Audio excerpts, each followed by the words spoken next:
Hello നമസ്കാരം എല്ലാവർക്കും പുതിയൊരു വീഡിയോയിലേക്ക് സ്വാഗതം. സർക്കാരിൻ്റെ സാമൂഹിക സുരക്ഷാ പെൻഷൻ പദ്ധതിയുമായി ബന്ധപ്പെട്ട ഏറ്റവും പുതിയ അറിയിപ്പാണ് ഇന്ന് നിങ്ങളുമായി ഷെയർ ചെയ്യുന്നത്. എല്ലാവരും സ്കിപ്പ് ചെയ്യാതെ തന്നെ വീഡിയോ കാണുക. വീഡിയോയിലേക്ക് പോകും മുമ്പ് എല്ലാവരും ചാനൽ മറക്കാതെ സബ്സ്ക്രൈബ് ചെയ്യുക. 2024 ഡിസംബർ മാസത്തിലെ പെൻഷൻ വിതരണം ഇപ്പോൾ സംസ്ഥാനത്ത് അവസാനിക്കാൻ പോകുന്ന ഘട്ടത്തിൽ 2025 ജനുവരി മാസത്തിലെ ക്ഷേമ പെൻഷൻ വിതരണമാണ് ആരംഭിക്കാൻ പോകുന്നത്.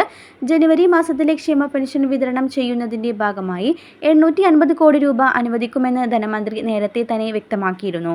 വിവിധ സ്കീമുകളിലായി പെൻഷൻ തുക വിതരണം ചെയ്യുന്നതിൻ്റെ ഭാഗമായി ഗുണഭോക്താക്കൾക്ക് നിർബന്ധിത സർട്ടിഫിക്കറ്റുകൾ സമർപ്പിക്കുന്നതിനുള്ള സമയം ആരംഭിച്ചിരിക്കുകയാണ്. വരാനിരിക്കുന്ന തിരഞ്ഞെടുപ്പ് മുന്നിൽ കണ്ടുകൊണ്ടാണ് സർക്കാർ തിരക്കിട്ട നടപടികൾ ചെയ്യുന്നത്.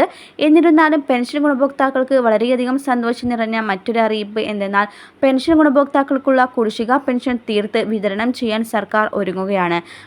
ജനുവരി മാസത്തിൽ പെൻഷനോടൊപ്പം 1600 രൂപ വീതം കുടിശ്ശിക പെൻഷനും ലഭിക്കുന്നതാണ്. വരും ദിവസങ്ങളിലെ ക്ഷേമ പെൻഷനുമായി ബന്ധപ്പെട്ട അറിയിപ്പും സർക്കാർ സംബന്ധമായ വിശദമായ എല്ലാ അറിയിപ്പും കൃത്യമായി തന്നെ നിങ്ങളിലേക്ക് എത്തിക്കുന്നതാണ്. ഈ ചാനൽ മറക്കാതെ സബ്സ്ക്രൈബ് ചെയ്യുക.